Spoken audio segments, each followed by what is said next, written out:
You are now listening to Out of the Blank.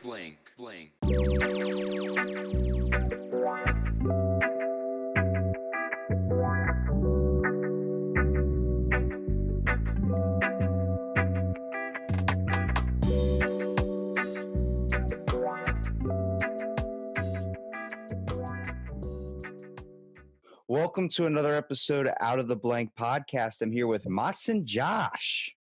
What's up, man? What's up? So you're in Australia. It's obviously am. afternoon for you? It's afternoon, mate. It's a beautiful 6 p.m. in the afternoon.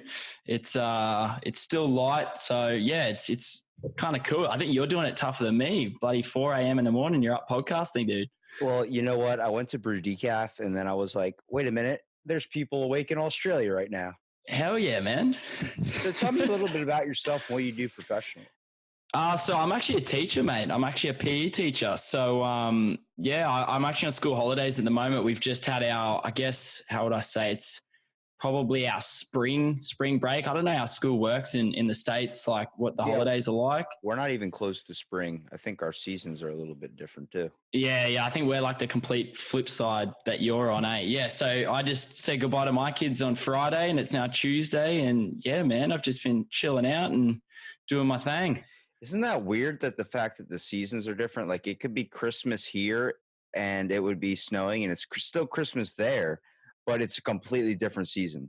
Yeah, mate, our Christmases, man, you sweat like a motherfucker, especially me, man. I'm a sweaty dude. So Christmases we pretty much spend it in the pool. If you're not in the pool, like, fuck, you're struggling, man. You understand that people from here you're in a pool on Christmas. They think you have an indoor one because if you go outside, you're going to turn into a popsicle, basically. Oh, dude. Well, last Christmas I actually had a white Christmas. I went to Japan snowboarding, and dude, it was so weird. It was so weird for me having snow around Christmas. We're just so used to being outside playing cricket and doing that sort of shit, and then being like locked up inside. I got like cabin fever. You know what's crazy is like for Christmas for me, it's always about like coming together with the family and stuff. But like if you ever travel on Christmas, like everyone looks at it so taboo. Like you didn't spend time at home with your family. It's like, no, we went out, we went onto a boat, we went somewhere fun. You know, going to Japan, like did they have artificial snow or was it real snow? Nah, it was real snow, man. It was real snow. So in Japan, it's one of those things. It's like the snow there is just so, I don't know. It's so airy. Like if I don't know if you're a snowboarder or not, but I've been to Canada snowboarding and the snow seems to get like a lot wetter. It's really hard to explain, but like the snow in Japan, it's like fairy dust, dude. It doesn't make any sense. It's like so dry. That's probably because of the climate there.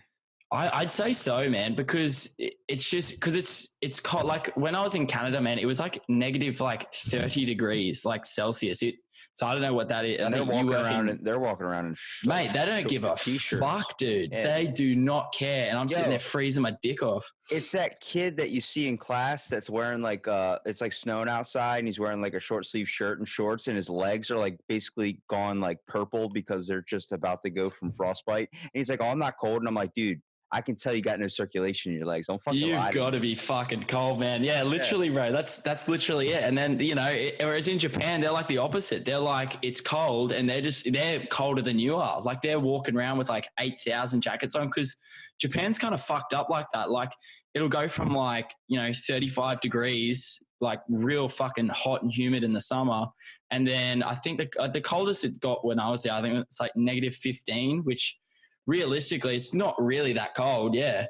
What's crazy is you hear that and you're like, wow, they have to deal with so much. Godzilla. I mean, it seems like everything they get taken out in Japan. But if you actually look at like places that have like a really, really like kind of hard upbringing, especially environment wise, Russia, all those people are known to be tough as like shit. Like, I mean, dude, go through anything. I mean, the amount of, like, I work with Russians and Bulgarians at my day job at a hotel. And they literally are like, they don't complain about anything. I saw one dude jam his finger. Like, you know, when a door shuts really hard and your finger's in the crack and it makes the whole nail go purple. That's what happened to him. And he was like, I'm fine. And kept on going. I was like, And they just brush it off, man. I would be crying for like 30 minutes. Oh, dude. And I've recently actually just watched like a video. I think it was like, I can't remember what it was called. It was like, this is Dagestan or something. It was a Khabib Nurmagomedov, like, little doco. Yeah, that's the one. But man, they just make tough motherfuckers. Like like you said, I don't know if it's just cold weather or something, but dude, cold weather just breeds like war machines, eh? Whereas heat we kind of all like pussies, man. There's no room for sensitivity, man. It's like harden the fuck up. There was a guy named Jack Churchill. I think I'm getting his name properly right, but he was known as the sword wielding, bagpipe playing, Nazi killing badass of World War II. There are pictures of him getting off the fucking boat when it hits the beaches, and he's just in front of everyone with a giant Scottish sword. Fucking hell. And some like, Braveheart shit, man. You see the fucking troops like looking at him like, what the fuck is going on? And he's like, his whole team was blown up by a group, like a mortar. And he was the only survivor, and he was barely like surviving. And he basically played his bagpipes and played this one song until the Nazis came and picked him up. And he passed out when they got there. Then that's nuts, man. He was tortured for 6 months. Then he escaped, went back. Like I think he walked like 30 something miles to a camp, grabbed a sword, then immediately walked all the way back to the camp he escaped from and killed every single one of the people that tortured him. That's a fucking badass. That is the definition of a fucking badass, man. And you don't hear about him like in America because of one reason. He wasn't an American hero. He wasn't in our history book. He was in a whole different history. He was in British history or something. It was It's crazy because you look at all the concepts like what like there are some unsung heroes in a way. Like if you look at Russia, they have a group of women called night witches, and it was during like, we had Rosie the Riveter when the women stepped up and worked in the factories. Well, night witches were these group of women whose men went off to war. They would fly in crop dusting airplanes, carrying bombs, dropping off literally bombs onto Nazi ships, subs, all this types of stuff. Fuck. Dude, imagine Russia. Russia. Look, we are like, oh yeah, men go off, and then we stay at home, and then they're fucking like, nah, bullshit. We're fucking dropping bombs. Their kids are probably at home raising themselves. Fuck making a sandwich, dude. I'm gonna go bomb some Nazis. No, but they were in open airplanes, so like the crop dusting ones. Imagine that at flying. Bro, I could just imagine these Russian women just looking like badasses in the back of the planes. The pictures are amazing because they were like, they're in an open airplane in Russia during winter at midnight. So it's at the lowest temperature possible. So you're flying and like cold air is just hitting your face. Like you ever like, walk outside your house and it's really cold and you literally hop in your car. No, I'm going back. No. Yeah. You turn your car on. You're sitting there going, fuck, like you're just waiting for it to heat up, like But they're just open air, fucking faces freezing. They probably don't even have like a balaclava or anything on. They're just like, I do not give and two fucks. Dude, they had uniforms, but they were male uniforms, so they didn't fit in them. So they had to rip off their bed sheets and they had to stuff them in their shoes to be able to fit into their boots, dude. And I'm like, man, why don't we hear about this? And it's like, oh, it's not part of our history. I'm like, this is a part of people's history. Because you guys have a really big, like, how do I say it? Well, from what I know, because I mean, like, we're pretty sheltered as to what we even know. Like, literally, all I know about America is what I see on TV, and I know what's on TV. It's like kind of probably bullshit. Australian people about this too. They all talk about like, you guys have a huge gun problem. No, it's what gets played on the media. It's like the same. Oh, for sure, man. My very first podcast with someone from Australia, I said, why is everything in Australia? Why can it kill you? And he goes, it's really not that big of a deal. Yeah, it's kind of the same. He's like, you just got to kind of worry about like where you're going. Like, obviously, if you go near the pier, you got to stay away from great white sharks because there are some sharks out there. You'll come across some of those. Kangaroos are everywhere, but they're not that big of a problem. And then like 20 minutes later, we started talking about like kangaroos and how they box people. Yeah, well, I mean, it depends. Like, the kangaroos that we have, because like it's like, I mean, the way I look at it is like, if you're in a major city, like, I mean, I live in Brisbane at the moment. So like the worst I have to deal with is like walking out on the street and some fucking dumbass Uber driver almost hits me. That's like the biggest danger for me. But I got a mate who lives out in Cooktown, and Cooktown, fuck, how would I describe Cooktown? Think of like the most isolated, worst redneck sort of town in America. I don't know what that is. I don't know how rural you guys get, but like there's like, 20 people in the town, and then there's like shit out there that'll fucking kill you. Like red belly black snakes, stuff like that. They're fucking brutal. But other than that, man, in major cities, there's literally nothing around. Like I reckon it's kind of the opposite. I think people just talk it up, but I must admit, I think Australians like to talk it up. Like we like to think we're badasses, you know what I mean? Like we like to say like, we have an accent, oh yeah, so you gotta kind of stick with it. Yeah. So like we kind of play into it a little bit, but most people in Australia live around like cities, and there's fuck all that can get you there. I guess, if you're a surfer, like great white sharks, we don't really, there's not many around. It's the fucking bullies, the bull sharks you got to worry about, bro, because they just sit in canals and all they want to do is eat you. They're terrifying, and they're only like quite small. Is that true that all they want to do is eat you? Because I heard it's like the worst thing they can eat is human. Like, I think. See, for bull sharks are they're just aggressive. They're like really aggressive animals. So it's not a matter of, that's it. It's not a matter of like, I want to eat you. It's like, you're in my place, I'm going to fuck you up. Whereas I think I've been surfing, and there's been like great nurse sharks. Great nurse sharks are like scary looking, but man, they're like big. They're like big fish. They don't want a bar of you. They're more scared of you than you are of them. Like everyone's kind of so worried about it, but man, they're chill. If you're not fucking with them, then they're pretty chill. That's the same concept with bears. Like I bet you. Yeah. You guys here in Australia, like that, you think America is filled with like bears. Because I was talking to someone, he's like, "I'm afraid of bears. Like you guys must have them everywhere." I haven't even come across a real bear yet, honestly. Yeah. See, it's funny how it's like that, eh? Like we have such weird kind of like, that's why I want to go to the States so bad. I've honestly never been, but I just want to go so I actually get a proper perspective of how it is. Cause like the only time I know about America is when I watch like WWE. That's like my insight into like American life is just wrestling. And then obviously like podcasts. So wait, so how do you go from being, all right, well, let's go back to where you said you were a PE teacher, right? Yeah, man. Yeah. How did you get dived into that? Into a PE teacher? My parents are actually teachers, so it was kind of like I don't know. Like it was. I pretty much, when I finished school, we pretty much I had like two choices. I could be like a tradesman or a tradie, as we call them. So that's like someone who builds shit, like a carpenter or like a landscaper or something. Job, yeah. Yeah, that's it. Yeah. And then, I don't know, I did laboring for a little bit during, we call it like a gap year. So that would be essentially you're between like high school and college. I took a year off, and that's I just literally, yeah, dude. And I feel like if I didn't take that gap year and just got straight into work, I would have been in a profession that I didn't properly enjoy. So like I kind of bummed around for a year, and my parents were always like, you'd be a really good teacher. So I was like, fuck it. All right, I'll go to uni and study it. And man, I'd never look back. It's a fucking best job in the world. It's honestly so good. Do you teach your own classes and stuff? Yeah, man. So I teach year 7s, year 9s, and year 12s. So year 12s, I don't know how, like, here's a question.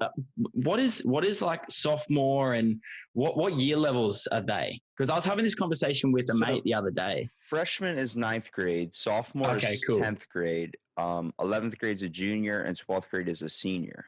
Okay, there you go. So I have what you guys would call a sophomore class, and then I have a senior class. So year 12, so they're just about pretty much ready to leave school. They've got about 4 more weeks left of school, and then they go to their big thing called schoolies, which is like their end of party, where all these year 12s get together on the coast and they go crazy, and then they're finished. So I've got a class full of them, and then I just got 9s and 7s. So 7s are just like 12-year-olds.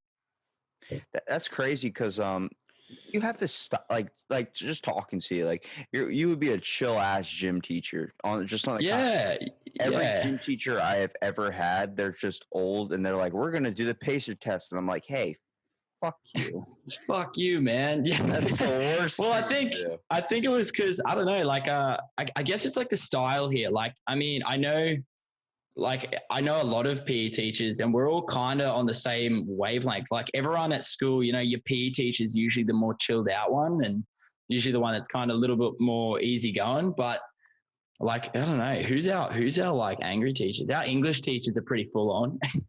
Well, that's because they have to get you to learn English. Yeah, literally. See, the pressure's kind of off me a little bit because like my sort of job's, I guess, more fun, like the fun one, because I essentially, like, as bad as it sounds, I just go out and play games with the kids. But I mean, we teach them like lessons, like, you know, we teach them all about like puberty and stuff like that. Like I think the pretty important shit is coming from us. Hey, do you have videos on it? Oh, mate, fucking dude, some heinous videos. We have this one video I will never forget. It was called Just Around the Corner. And it was the most uncomfortable fucking video you could ever watch, or at least a bunch of kids. And they didn't know to separate the guys from the girls. So then they just had a bunch of guys and girls sitting down watching this video. And they played this dumbass Mr. Rogers song in it that goes, just around the corner, just around the corner. Oh, fuck. Is it like The Simpsons? You know, The Simpsons where it's like Happy Bunny and whatever? Oh, my God. That sort of shit? It's animated, but it's like, here is the male. No. And then as you see, as the male becomes older, he starts growing hair. We're like, yeah, I'm experiencing that. I got hair on my face a little bit more now. You know, I'm getting armpit hair. I'm starting to smell BO. And like, then we go down to the testicles. And I'm like, whoa. Oh, that shit. Was such a dramatic change. And like, all the women are sitting there like, and we're just like looking around like, yeah, that's what's up. It's all fun and games till someone mentions the testicles, mate. Once the testicles come out, you know fucking shit's getting real, bro. I just like it's really like I think the most uncomfortable times in gym class was when there were kids. Like, you know, there's kids that left their boxers on when they changed. Then there's the savages that just go full on naked. You're like, what are you doing? And she's like, I don't care. She keeps like, I'm like, what are you doing? Like, but I found out those guys played sports, and I was like, oh shit, that's why, because they're used to. Yeah, I feel like, well, especially in Australia, if you play like, you know, competitive sport, like, I don't know, we play like AFL, soccer, rugby league here. If you play one of those sports, man, you do not give a fuck. You will just take your pants off. If you're in front of the boys, you don't care. You're just like, fuck it. This is what I do.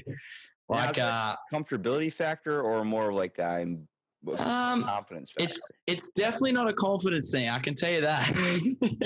I think it's actually the opposite, man. Like, I think when a dude's packing heat, they're like, because they know it's going to be a talking point. Whereas, like, if you're an average Joe, like, you're just like, who the fuck cares? I can't change this. Yeah, but I work at a gym, and let me tell you, there's that old guy dick confidence where you walk into the locker room. Oh, bro, that's that freaking leg up on the bench, just hanging out naked. I'm like, what are you doing? That I don't give a fuck naked, dude. We got planned. I feel like that's universal, man. Because I'll walk into like a change room at my old gym. Not really now. Like, I go to a different gym now, and everyone's kind of young. But fuck, man, I went to this my old gym. There was this one dude, and this bloke was flat out putting fucking pants on before he even went to lift weights. Like, the dude. And the worst thing is, man, he used to take a fucking sauna before he worked out. So those things were like, you know, those office toys that you'd hold one and go dunk, dunk, dunk. Bro, that was like his ball sack coming out of that sauna. Oh my God. It was disgusting, bro. What's always freaked me out was people that showered at the gym. I was like, why don't you just wait? Yeah, dude. Like, just go home and shower. And the showers there were always so dank. Like, ugh. You know, you're like, I really like about the owner of my gym. So I've been going like every day for like 7 years, and I've become like really good friends with the owner. So she just lets me like go for free. And she does this thing, like, there's this like kind of struggling mom, couple of kids. They smell terrible, but when they come in, like, they just use the shower, and she knows about it. And it's the 24/7 gym. So she's just like, I let them do it because I know they're struggling at home. I'm like, that's fucking awesome. Like, that restores my faith in humanity. I hear something. Yeah, for sure. We actually, in Australia, man, there's actually this group, and I only know them because I used to work at this smoothie bar, and they came up to the smoothie bar, and I recognized them, and I was like, yeah, fuck it, here, have this one's on the house, man. You deserve it. But they actually created this van, right? And this van is filled with washing machines, and they literally drive around like our CBD, and then what they do is they just like the homeless guys that are like they live under a couple bridges and in a few parks. They'll pull up and they'll wash all their clothes, man, and that's like their thing. They do that like twice a week with this van. It's sick. I think it's like we all have a deep down passion to actually help one another out, surprisingly, even though we act like Yeah, assholes to each other.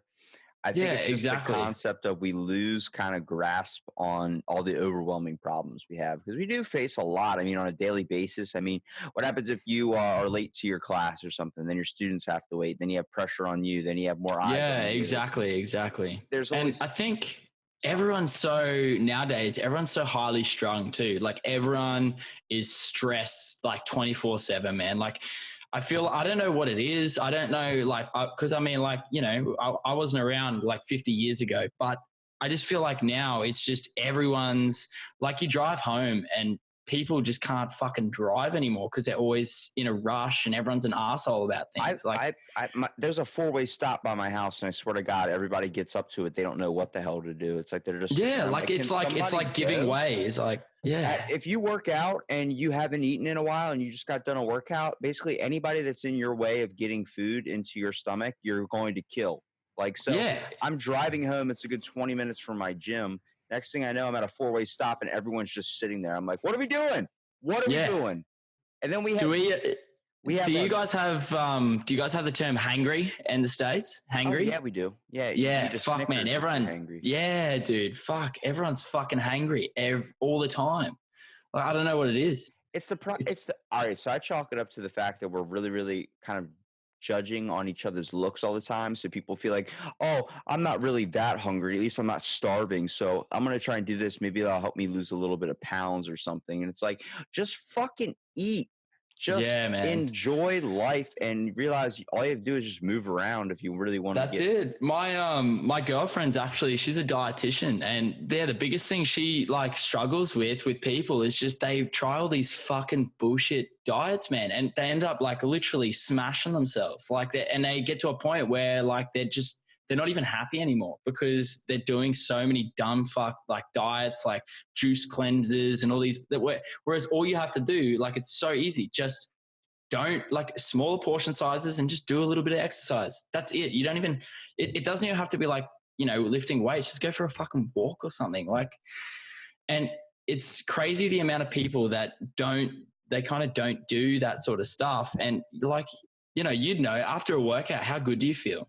Like, and I'm not even a gym person. Stress relief, dude. Yeah. You just feel better. And like I said, I'm not a gym person. Like, I'm fucking retarded at the gym. I can't do shit, but like just being there and doing something active makes me feel so much better. Like it's all kind of like the ambiance of the room too. Like if you get a vibe, like working out, music playing or something, even if you have headphones in, like, I mean, I've worked out around the clock from like 1 o'clock in the morning till like where I go like at like 5 or something.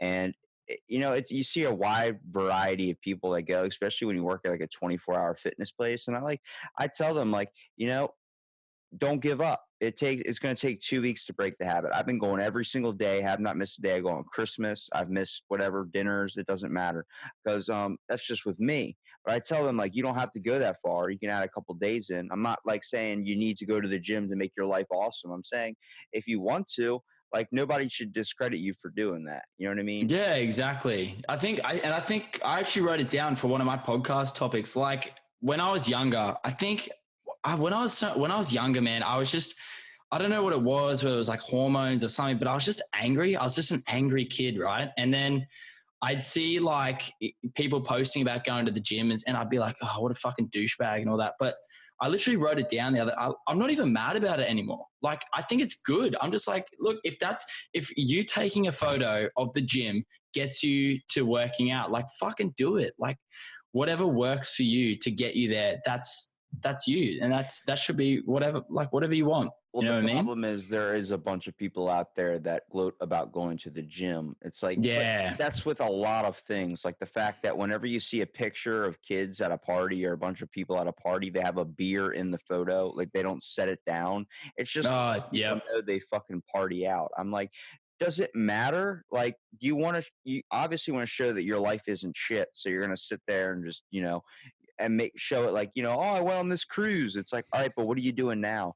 Well, I'm suffering in debt because I had to go on that cruise. I'm like, all right. Yeah, exactly. Or like you see it in like, well, in Australia, it's the housing market's really, really hard to get into because it's just so expensive. And our like out of uni wages are really, well, they're not small, but it's just becoming increasingly harder to get a house. And you see all these people, they post about getting a house and all this sort of stuff. And you're just like, are you financially gonna, like, you got the photo on Instagram and on Facebook and everyone's congratulating you, but you don't see that fucking, like, the next 10, 15, 20 years, that's that paying off all this stuff. And it's like, to get to, I'm not saying this is everybody, but a lot of people just rush into it. Like they just want to, like, oh, that's going to look good. I need to do that. That's going to look like I've got my shit together. It's the same. It's, from a parent's perspective, that's why they invest themselves in their kids, because they see them going headfirst into things, not thinking of the true. Yeah. And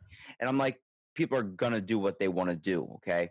Sadly, honestly, I just thought of this, but the weirdest thing possible is that I think where we went wrong in the world, like nowadays with kids growing up with such reliance on social media and stuff, they don't have an imaginary friend. Nah, literally, mate. I had like 5 of them, yeah, bro. My cousin's fucking like going on 15 years old, and he has never had an imaginary friend. I'm like, what? Like, you never experienced seeing something with your mind? They never needed to, because ever since they were fucking 8 years old, they could connect with people straight away. Whereas they like we never had that. Like, with a Bluetooth in their head. That's it, man. Like you would have been around because you're similar age. Like I'm 24, but when we didn't have smartphones or anything like and texting was too fucking hard because you had to tap those stupid when you walked to the bus stop, and you had to stick with that CD. There was no going off that CD. There was no. Yeah, dude. I've still got a fucking Offspring CD. That was the first ever CD I bought, man. And literally, I played that till the thing was fucking on fire because that was all I got. And I literally know it back to front because I had my fucking Walkman, which was like battery powered, and that's all you could listen to because you just didn't have a choice. I remember when I got my iPod for the first time. I got an iPod Nano, and I was like, the fuck am I going to do with all this memory? Like, I don't know 1,000 songs. I know fucking 12 songs. Like probably like 5% of it. And the next thing you know, like you started figuring out what more music was because now iTunes was shoving it all in your face. That's it, man. Yeah, you just, I think they're just, and I see it today with the kids that I teach, man, they're kind of privileged there, and they're so not privileged and they have everything, but it's just everything is so like, if they want it, they can get it right then. Like, when we were younger, if you wanted to find out, like, for example, if like I was a big Pokemon fan growing up, so I'd play like lots of Pokemon games. That's actually why I sent you a message, because your laptop had Dragon Ball Z and Pokemon stickers all over it. Yeah, dude, yes. Man. I've got tattoos all over me too that are like all I got a Charizard on top there. Can you believe that used to be called nerdy, and now people look at that and that's like mainstream? It's like a cult, man. It's anime is like I'm a massive anime geek, and in school it was kind of lame, but like now, like I go to school and the kids see all the anime on me and they fucking love it, man. They're just like, that's so cool. I don't know where it flipped. I don't know when it flipped. I remember being a giant fan of Dragon Ball Z, but you kept that shit on lock because you didn't want to go around telling girls like, yeah, I train under Kami House, and they're like, what? Like, who? Like you wear the clothes and everything now. Like my favorite gym top is literally a gym top of Goku going Super Saiyan. I wear it to the gym all the time, and like instead of it being like dweeby, like everyone's like, fuck, dude, where'd you get your shirt from? Like that's sick. I think it started when they did those trend videos, like over 9,000, and all these memes started coming out. Yeah. People are like, what is this? And they started researching into it. Have you ever, it's really, I think memes are, I don't even know how to say it. Some people say memes, some people say memes. I say memes. Memes. Yeah. There's a really, really weird one that came out called Pepe the Frog. You ever heard of that one? Yeah, I listened to it. Rogan's talked about it a few times. I did a podcast on this one where like we focused specifically on it, and it's really weird concept. The guy that drew it did it for like a newspaper type thing, and they took it in a whole new way and made it like racist, propaganda-ish. Yeah, I saw that, and it was I didn't understand like where it kind of changed. Like I didn't, because I did, like I heard about it on the pod. I did a little bit of research and I was like, how the fuck did this get construed to this like weird kind of Or it's thing. like Trump used it saying, because Pepe the Frog was like saying, sat or feels or something like that, or yeah, feels bad man or something. feels bad Yeah. man, and then Trump used it in some type of act on like some website or something where he was like talking about Hillary in a slandering way. Then people just decided to take it and start turning it into like Nazi propaganda and all this stuff. And I'm like, Yeah. this is the same thing. If you hear a really, really good song and then someone makes it and they make it like twist up the lyrics and just mess with it, not really change it in their own craft. And you're like, why? Yeah, Like, yeah. And you're like, what the fuck? it's just Well, that's somewhat, like, it's yeah, they're someone's mix. using, yeah, like I watched like Chappelle's kind of special on Netflix because we get everything so much later than you guys on Netflix. Like I need to get a VPN or something because Netflix Australia is fucking dog shit. But yeah, I like watched the shit because I saw this shit going on about Chappelle's special, like how it was offensive and stuff. And I like read some comments, like some quotes, and I was like, oh yeah, like I can see why that's kind of construed that way and everything. Then I watched it and I watched the way he delivered the material. I'm like, how the fuck is that offensive? I don't understand. Like, of course it's going to look shit when you take the words and put it on paper. But like the whole delivery behind it and the intent behind it was completely different. And people were just getting triggered. It's crazy, people man. are looking to get offended now because it's just, I guess, right. I mean, it's going to get them views, or it's going to get them something in their life that they feel like they need to accomplish. Like a lot of people that tend to get sensitized or tend to get overly sensitive about a joke probably don't have a whole lot going on in their own life to where they feel like they just need attention. that. Yeah, they need, and I guess they need to feel like they're like we said, no one's willing to fucking go out and help people, but we're willing to defend people for like, oh man, like the thing I hate is when like it's someone that is not a minority. They're not even in who's being offended, but they're like offended for the group. They're like, oh, I need to protect this group because this group is like, I reckon they'll feel bad after hearing this. And you're like, well, do you know that? Like, how can you get to that assumption? I think there's obviously a line there, but people tend to bring it a little bit closer to home and try and get offended more easily just because they can. It's work. It's been publicized, people winning court cases, people, getting attention, people, next thing you know, the person's business goes up. Trump probably has one of the best strategy plans when it comes to just people talking about him. It doesn't matter if it's good publicity or bad publicity. You're still talking about him. You're mentioning. Yeah, he just goes. Where do you sit on the whole? Like, what are your thoughts? Because I mean, like again, we see only a small, like you said with a lot of the other, like what we see of America, we only see if Trump says something bad, that's all we see. Like, and they just overplay that, but. I don't think we don't get the coverage that, like, where do you sit in it? Dude, honestly, I don't really follow politics a whole lot, but when it comes to the idea of being a president, I chalk it up to what Joe Rogan says, where it's like there should be not one person running a whole country of fucking people.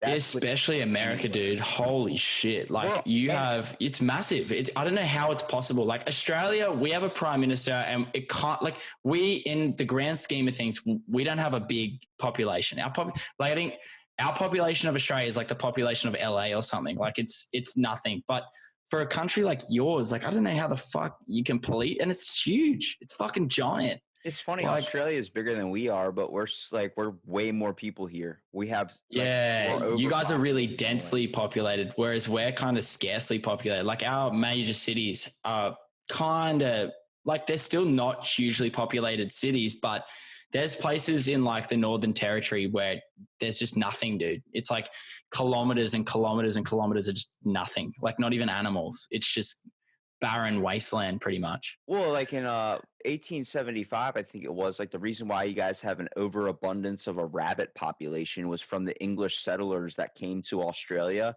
They brought like a couple hundred rabbits, and next thing you know, it spread to like 2.5 billion in a matter of like a couple they literally years. Like the term "fuck like rabbits." Yeah. They literally fucked like rabbits, dude. And like I just recently went to a wedding over the border in New South Wales, and as you come back into Queensland, it's like in big writing, like it's like a $50,000 fine if you bring rabbits in. So they're so adamant. Oh man, there's rabbits, and there's this little frog. It's a toad. It's a cane toad. I don't know if you've heard about them. Yeah. A cane toad, but they're fucking. I have this irrational fear of them, but man, they are everywhere. Like if you go out bush, they're fucking everywhere. It's not, and they're the same. They brought them in to get rid of the cane beetle because the cane beetle was eating all the sugar cane. This And is then a problem with people intervening into nature. I'm telling you. yeah, exactly, man. There's just a Like bunch of people that I just heard not even like a week ago that they introduced a wolf population to a certain area to kill off some deer. And now there's a high abundance of wolf population. So now they're getting hunters a bunch of permits to go hunt wolves, just open season on these things. And I'm like, it's your fucking fault.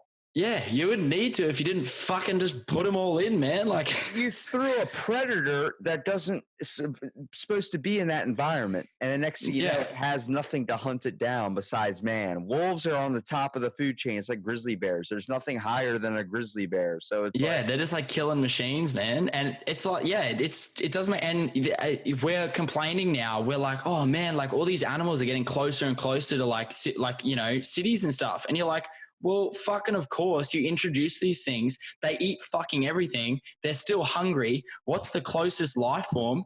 Fucking us. Then all of a sudden we're living with like I know only, like I said, only because I hear it on podcasts, like the coyote problems and the mountain lion problems, because they're coming closer and closer to the cities. And it's like, because there's nothing to eat. Like everything's just fucking, yeah. The problem is we take out way too much nature here.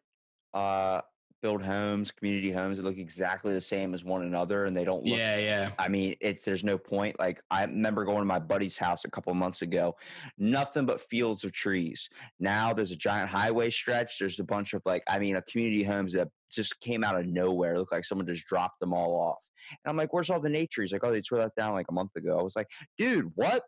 Like it was. It's crazy, man. The problem is when you take out nature, then people still want to find nature. So that people are going to go out into the deep parts of nature where these animals are forced to be basically pushed into a corner to live now because they have no more land left. We're taking it away from them. So yeah, and animals aren't like us where we're just like, oh, this is my space now. They're like, fuck this. Like, oh, and that's where they start fucking going crazy. They see you as an animal now. Like, I mean, I swear every single morning I drive or night or whatever, whenever I'm going down this one road, there's always a dead deer on the side of the road. And I'm like, damn, like imagine being a deer and imagine the mindset of like a deer back in the day. Like it would just be a river right there. Next, you know, it's just a fucking road. Yeah, it's crazy, man. It sucks too. Like it's just, I don't know. I think that there's just too many fucking people in the world. We're like creeping in and yeah, like it's crazy in Japan too. Like when you went there, dude, did they bump into you and then not apologize? Japanese people are real super respectful. They like, it depends the time of day. So if you're at night, like late at night and someone bumps into you, they're so polite. But if you're walking around in peak hour, they're like, I need to get to work. You're in my way. But it's like how do I say this? It's like a reciprocal thing. Like if someone bumps into you, if you're another Japanese person, you're like, that's just the way it is. I'll keep walking. Whereas kind of like if you're, Australian or American or whatever, if someone bumps into you, you're like, holy fuck. Like, dude, can you look, like have a fucking look? Well, but they just don't think like that. Yeah. The problem is there's too many of them there. So they learn that instead of apologizing, you wouldn't have time to be able to apologize to everyone. So if somebody's in your way, you just move them. Yeah. And they just like, oh, yep, oops, I'm in your way. My bad. Whereas we're kind of like, what the fuck? Like I'm standing here. Yeah, like you want to sit there and apologize, and it's like, yeah, it's a weird concept, but that's what happens when overpopulation comes in. You start to become desensitized and disconnected from a community when there's too many of you there. Yeah, for sure. A lot of rural areas. Man. I think Australia probably the best, at least country so far, besides maybe like Russia or some of that has a low population, is on the concept of your very small knit communities too. Like you might have your large cities, but you guys basically know a good amount of people compared to them. Yeah, well, that's true. Like, my area around here, I live like in a city now, and it's like, it's just, yeah, you kind of know everyone. And I think and even though you're in a city, there's like parts of the city, like I'm in Newstead, which is a part of like the Brisbane city, which is like a small section of it.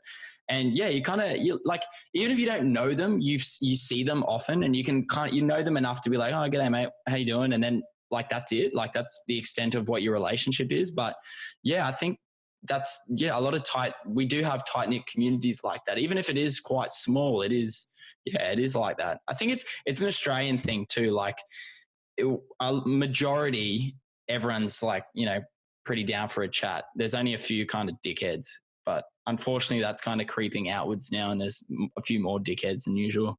Well, you guys are a little bit more real, I think, too, on the concept of you guys cuss like it openly, like I do. Like I cuss, and I don't see anything wrong stigmatized on cussing. If you cuss openly, like I did right now, around here, that's when people look at me like, "Are you angry? Are you upset?" I'm like, Yeah, "No, yeah. I'm cursing because you're stigmatizing a word." It's the same reason why race is Exactly, always going to man. be a thing. Race is just never going to not be a thing. But we stigmatize it so much that we turn it into a taboo subject. Yeah, like no one wants to even talk about it anymore because they're worried that someone's going to misconstrue what they're saying too, which is, and it's understandable. Like for me, I get worried that someone's going to like listen to my shit and be like, oh no, he said that in this way. I'm like, no, like that's not the intent that I have behind it. I was just saying it for face value. That's what I can see. And it's the same reason now everybody wants to record and everybody wants to write something down or get exactly what you said, like quoted or something. Have you ever seen a court case, if they're reading something that somebody said in a court case? It's the same thing with auto texting or when you're just talking to your phone.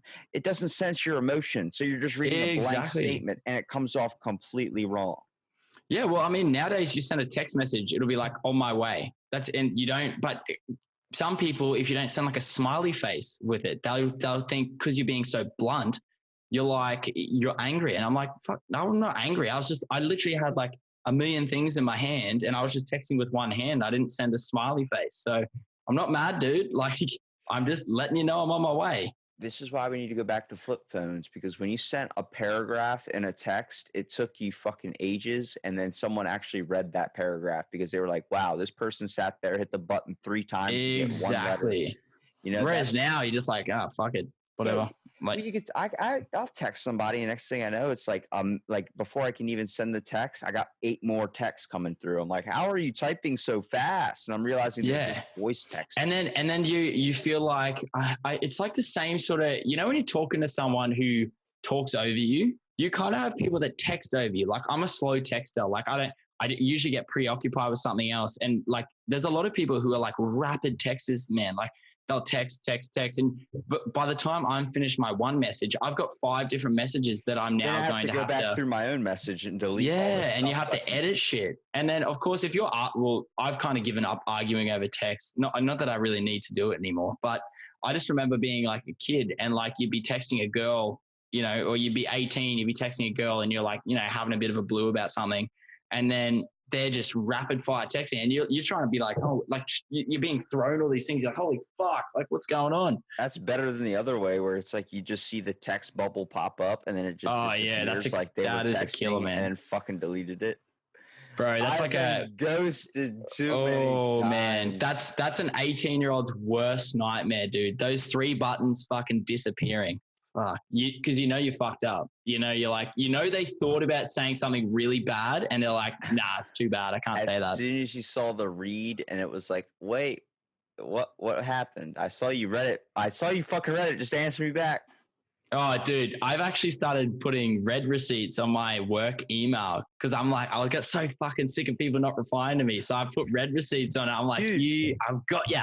I had no idea what that was until a girl that I was texted me and was like, why don't you put on your iMessage? I was like, why? She goes, so I could tell when you read one of my texts or something. I was like, dude, the amount of messages. It went right into my ear and went out the other. I was like, okay. And I just switched it on because I was more like thinking about like, oh, she's hot, whatever. And then next thing I know, I'm freaking like, I won't text back. I'll be at work or something, like, because I work in like a physical job. So I check the phone and look down at it. And then like, if I open it up and then I get called to something, I would put it back down.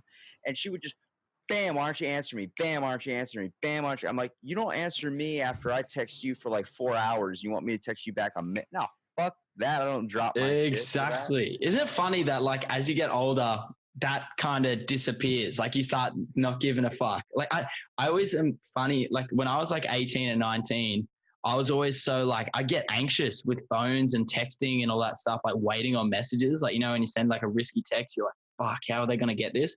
Whereas now it's just like, whatever, man, whatever, however you want to look at it. Someone said to me the other day that like kids are never going to know what it's like to get rejected by someone that they like because they never go up and talk to them anymore. I'm like, actually, that's not true. It changed a whole completely different form. If you've ever experienced rejection through a fucking text, no, it's even worse, I think, because the concept of definitely now there's evidence. Yeah.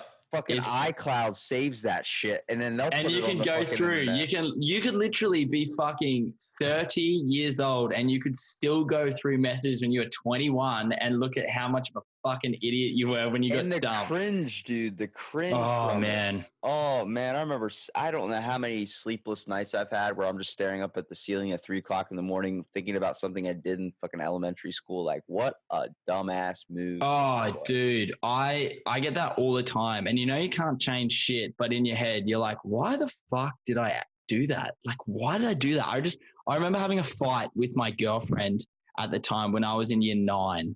And I can't remember what happened, but she walked off on me or something, and I burst into tears in front of everyone at school.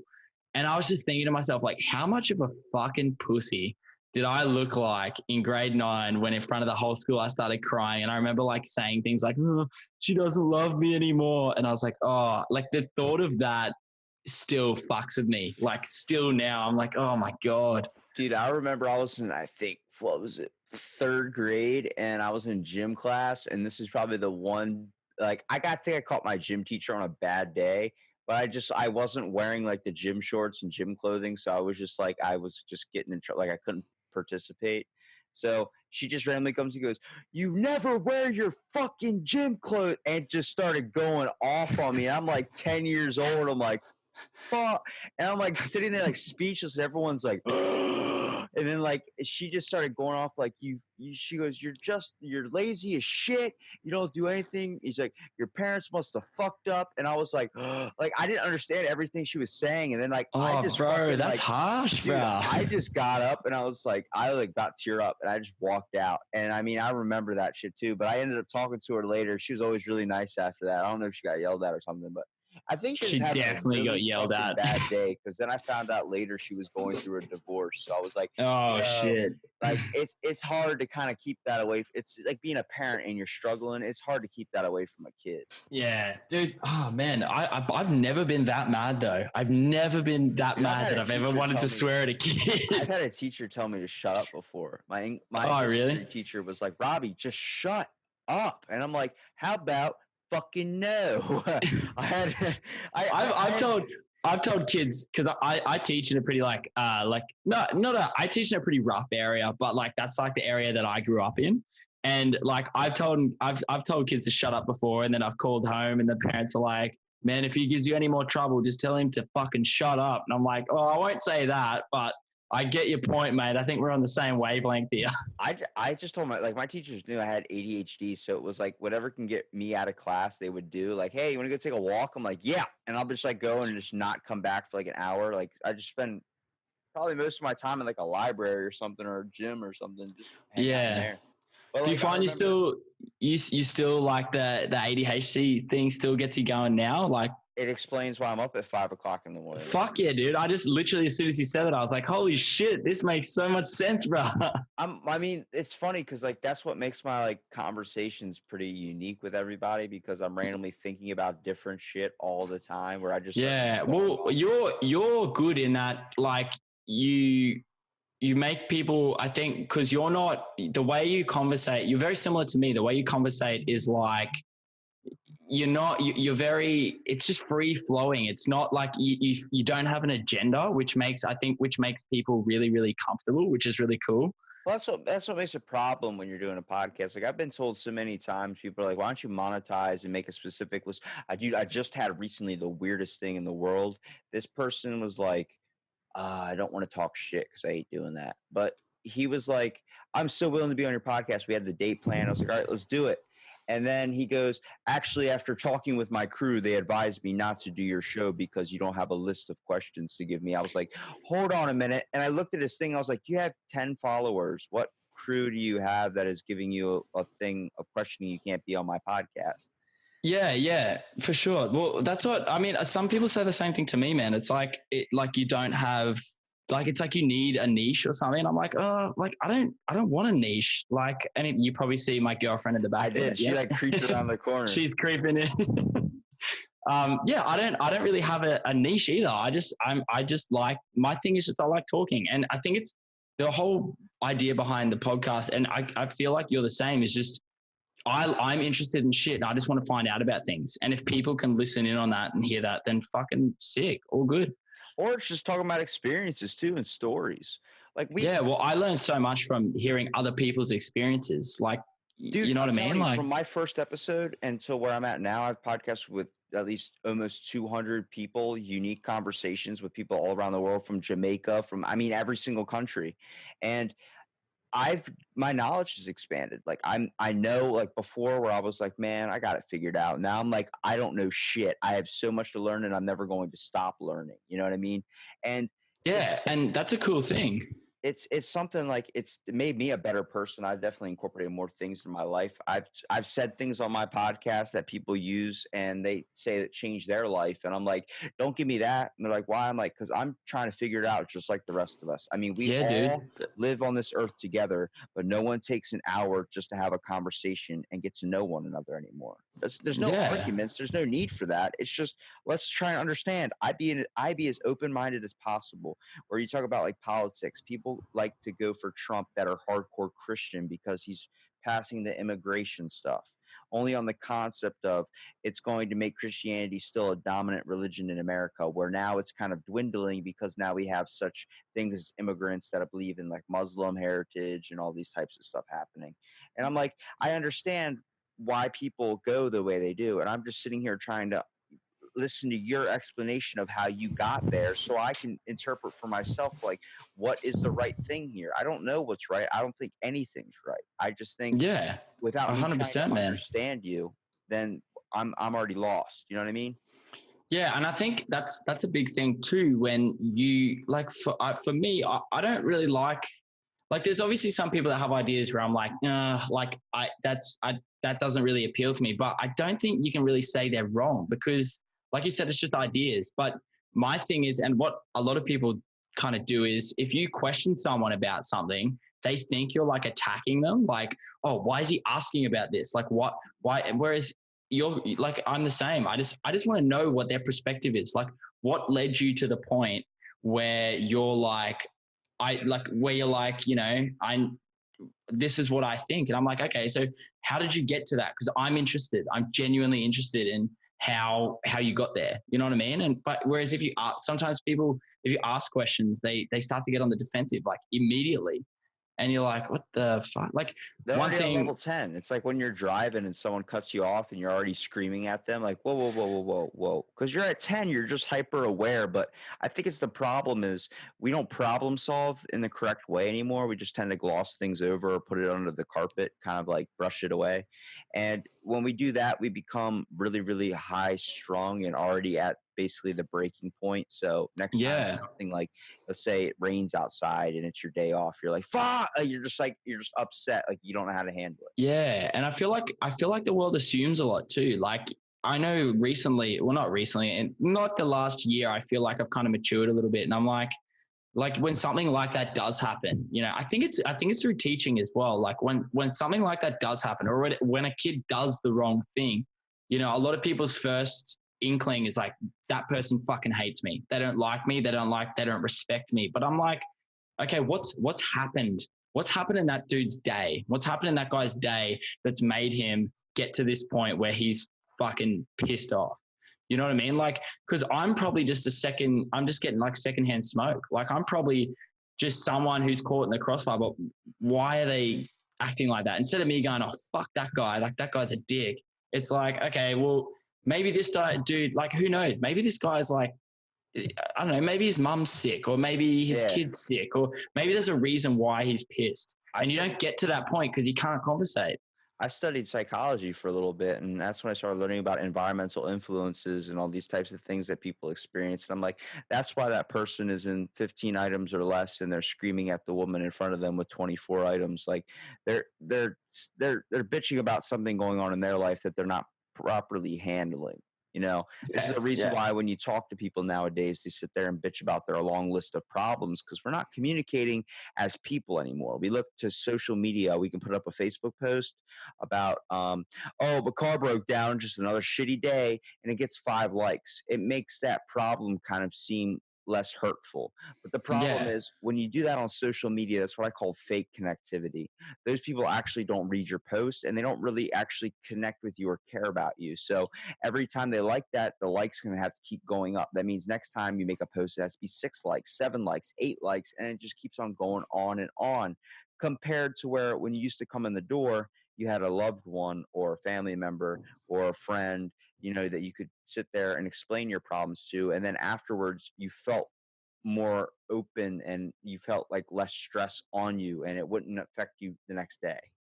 Yeah, exactly. Or like even on the like that thing on Facebook, you post on Facebook and you get all these comments and people comment all this sort of shit. Like, oh, how many people actually reach out? Like, how many people actually ring? How many people actually communicate with that person about the problem? Whereas they just leave their 2 cents. Like, oh, I've done my job, I've done my bit. Oh, they're there, haha, whatever. And then that's it. And you're like, I feel like that's where we're kind of losing ourselves as a society, and it's probably why so many people are so disconnected from other people as well. I think we need to take a step back. We need to put that on the phones for a little bit and just understand what it means to just have a conversation with people again. Like Yeah. I'm trying to do it one person at a time, to be honest with you. It's going to take a long fucking time, but Oh yeah. if I can maybe change someone else's mind and then make them, or maybe they get the idea to maybe talk and start doing that into their own lives, I think it's just going to spread. We all have a deep down need to care for one another. I just hope it doesn't have to be brought out by some type of severe conflict, either in our own Yeah, lives and or. that's what I'm worried about. That's what I'm worried about, that like it's going to take something of like big proportions to get Like a us back terroristic to that. attack. Sadly, Yeah. that's what unites everybody. Is if what the whole nation is struggling, when everyone is like, we got to put our differences aside to handle this. It's like, why Yeah, yeah. that? Why can't we just all shoot the shit about Bigfoot and Loch Ness monster? Let's just do that. It's so much. Yeah, yeah, like do it together. Like, yeah, exactly right, man. Exactly. And I think if more people, well, I guess that's the best thing about the free form podcasting as well. With more people listening to, like, for example, I used to be so anxious about talking. Like, I can guarantee you that if you messaged me a year ago, I wouldn't have the balls to jump on a podcast because I'd be so nervous about and anxious about communicating with someone that I didn't know. Whereas now, after listening to so many freeform conversational podcasts, I'm like, fuck yeah. Like, I'd love to, reach out to someone who's completely different to me, who I've never met, who I've had probably completely different experiences and ideas with, and just chat like this. You know what I mean? And that's cool. I get it all the time. People don't want to get the risk of accepting the invite, thinking that someone's just going to go on there and be against their views and try and put them in a bad light. And I'm like, no, we're just going to conversate. Like, people are like, I'm not coming on your show unless you tell me specific topics. I'm like, look, my episodes are named after the person that was on it because that's my unique conversation with that person. Like, I'm not going to sit here and just disagree with you the whole time. I'm going to sit here and talk to you. We're going to just have a conversation. They're like, well, can we not bring up this? I'm like, I guarantee you, if you wouldn't have even said don't bring it up, we would have never. I wouldn't have even thought about it. Yeah, exactly right, man. Exactly right. Like, and at the same time, you're like, well, what's the problem with that? What have you? Because immediately, if someone said that to me, I'd be like, okay, hang on. So that's why I got why? in trouble. Like one person that gave me kind of like he loved the podcast, he loved being on it, but he felt like I was prying into him, and he just brought up his mom died or something. No, he had like his mom died, and I was like, if you don't mind me asking, how did it happen? And then he just starts going off into it, but he suffers from anxiety issues. He's a very good guy, loving dad and everything, but it was just like, I see, there's things you don't want to be brought up, but it's like, all I do is ask. I don't ever want to pry into you. I don't ever want to feel like I'm getting your shield down. I just want to be able to conversate. Like if we were just bumping in on the street, I want to be able to sit down, not feeling like we have to rush to our job, not feeling like we have to go rush home, just sitting down and conversating again. Yeah, and I think I mean with that, it's like if they didn't want to talk about it, they like there's nothing stopping them from being like, oh, I don't really want to talk about it, and then you're like, okay, sick, we'll just move on. Like that's it's the whole questioning behind it was that okay, if you want to talk about it, like let's because I think probably I'm going to assume the way you're looking at it was like if there could be people listening that have going through the same thing, and to hear that like reassurance from someone else to be like it's okay, we're getting through it, all this sort of stuff, it might be reassuring in that way. Like it's not, but I don't think a lot of people would look at it that way. I think a lot of people would look at it and like that touchy negative, like oh shit, like why do you want to know, like you know what I mean? It's because they feel like someone just wants to make fun of them. And I'm like, that's just because the way the world works nowadays, it seems like everybody has to break somebody else's leg to get a leg up in the game. And I'm like, we don't need to do that.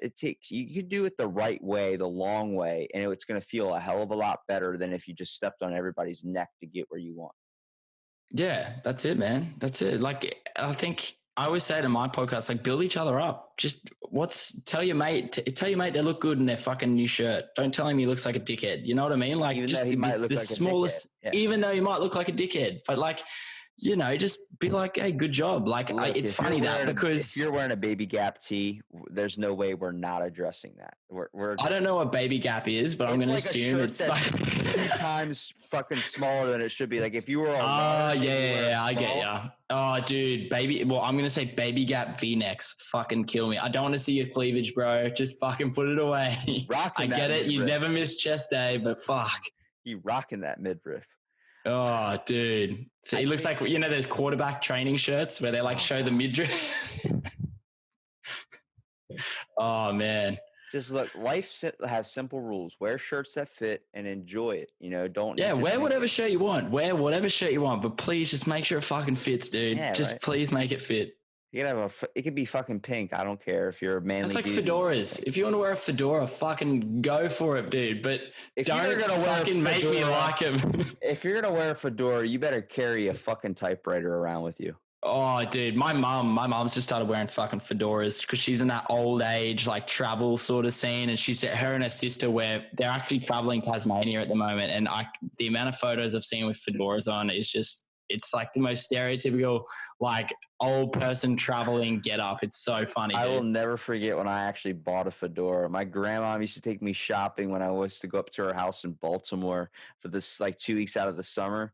And we went to the mall and she's like, pick out some school clothes for school. I'm like, sweet. And I grabbed a fucking fedora with skulls all over it. To school thinking I was such a badass. And then next thing I know, some kid said, or my brother said something to me. And then I was like, fuck, I just crushed it and threw it in the trash can. Yeah, dude. Especially if it's your brother. Like, I got a younger brother, and sometimes, like, I just remember sometimes I'd be like, dude, why are you wearing that? And then he didn't care. And then when I said something, he was like, yeah, fuck, I do look like a bit of a dickhead. Hey, I was like, yeah, bro. I used to do that to him all the time too. But like my brother's 4 years older than me, so it's a little bit different when you look up to your older siblings. You're like, oh, he's yeah. And especially when he got a car, it's like you're taking me into school today. It's like we're just riding together. He's like, you honestly want to go to school? I was like, no. He's like, do you just want to go to the beach? I was like, yeah. And let's just go to the beach and the bodyboard all day instead. Oh, dude, those are the days, eh? Those are the days. Yeah, that was cool. I remember because we used to have this rule at our school where you could only drive your siblings. So my brother just thought he was like hot shit because he could drive in a car with his brother. I mean, I'm telling you, it's one of the funnest things too. Like you don't understand how closely, like even though you might fight with your siblings all the time, you're very, very closely knit together. Like you'd always be at each other's back. I remember walking into my brother so many times because I was a freshman, he was a senior, and he would just push me into the locker or something. I'd be like, damn, like what the hell was that for? And he'd just laugh and go away. But I knew because I can. I knew if I ever got in trouble like that, he would be there. I feel that from an older brother sense, dude. Yeah, for sure, man, for sure. It's like I can pick on you, but if anyone else fucking picks on you, that's a problem. Yeah, man, I'm telling you, it's we're all connected. Not when it just comes to family, but when it comes to people too. Like if you see your friend get hurt, if you just see someone on the street get severely hurt, like this is why there's random civilians that'll come up and help. But now everyone just assumes that some person's going to do it. already. Yeah, so then nobody exactly. ends up doing And it. then nobody does. Somebody, it's like anything. It's like, helping someone. It's like if there's a car accident, no one really stops because everyone will be like, oh, someone else will stop, and you're like, yeah. Like I've been that time. I'll like felt real guilty, but it was only a small like little bumper to bumper. But I should have stopped. But I just my thought frame, and this was like a couple of years ago when I was a bit of a piece of shit. My thought frame was like, oh, someone else will stop, and I was like, that's such a dick thing to do. You know what I mean? Like, and I don't think I could do that nowadays. Like now knowing, or just having a conscience, you're like, fuck, nah, I need to stop. I think people see it as more of a hassle to help somebody. Yeah, rather it's than got to do be a something. hassle. Well, even down to the fact of, they might want to stop, but they know like, oh man, I've got to be at work, and my boss just won't understand that if I help this person, like, and there's a worry that you get fired for just helping people out because you were late to work and you're not doing your job, Yeah, you feel like there's definitely too much pressure, I think, put on people nowadays. It seems like we're all afraid and we're all just getting by, even though we work our ass off. Like it seems like everybody's Yeah, like, it's a struggle. It's a constant struggle, and we feel as though like that. And it's a thing. If someone looks like they're doing better than someone else, it's not even like a good job, man. It's like a fuck that guy sort of mentality. You know what I mean? Like he's doing what he wants. Why can't I do what I want? we went from You know being what I mean? pack animals to lone survivors. That's it, man. And everyone's just scraping by, it's really shitty. And I think that's why like mental health is such a big thing now, because we're in a climate where there's so much pressure on everybody. It doesn't matter who you are. You know Yeah, what I mean? it's everything. It's why kids are developing anxiety at younger ages. There's just too much nowadays. It's too much information. It's just being information processed. overload, man. Yeah, that's it. That's the best word Yeah, for brother. it, dude. I think Yeah. that, there needs to be more people that are doing podcasts, like a form of therapy type release. Like for you, I say it all the time, man. It's therapy for me. Just sitting in front of my microphone, no guest, because I do solo podcasts you're the too. inner city hermit, man. That's it, bro. That's it. I'm the inner city hermit. I've only had one guest on it. It's my girlfriend, but and it's not a matter. It's not because I can't find anyone. It's just for me, it feels good just doing half an hour where I just talk about something that I've noticed. And I'm like, you know what? Like I noticed this thing driving home. I'm going to sit down and talk about it. I noticed this thing on TV. I'm going to sit down and talk about it. Like, I watched Theo Vaughn. Theo Vaughn is like one of my biggest like reasons why I started. My favorite bit podcast is his Denny's one, the one where he Bro, says, fuck Denny's, bro. Fuck Denny's, bro. I won't eat at a Denny's on that concept. What do they do? What do they wash the tables with? Syrup? Because you end up going in for breakfast and then staying for dinner. Yeah. Oh, dude. I love Theo, but I love Theo because he's so real. Like, he goes through so much shit mentally, and he's just real, man. His dad was 50 years old when he was born. Yeah, and he's so open about it. He's open about his trauma. Like, he's open about what fucked him up. And he's like, this is me. I'm not going to try and be anyone else. I'm not going to try and change it. This is me, and these are my stories. And I think that's why so many people like him so much, because that's why, like, the amount of times I've listened to his solo podcasts, and he'll have someone like, ring in and be like, I'm going through some shit. I listened to you and I realized it's okay. And I'm like, fuck, that's so good. We need more of that, man. Well, it's about being real when you're a comedian, and also being relatable. Yeah. You want to be honest about your shit and not trying to hide it. But now it seems like comedians take it in the worst aspect, where they just make fun of themselves because they're afraid to crack a joke on something that should be funny, but people stigmatize it too much. That's it. And there's a lot of untouched sort of things. And I think there's a lot of taboo subjects that apparently you can't joke about.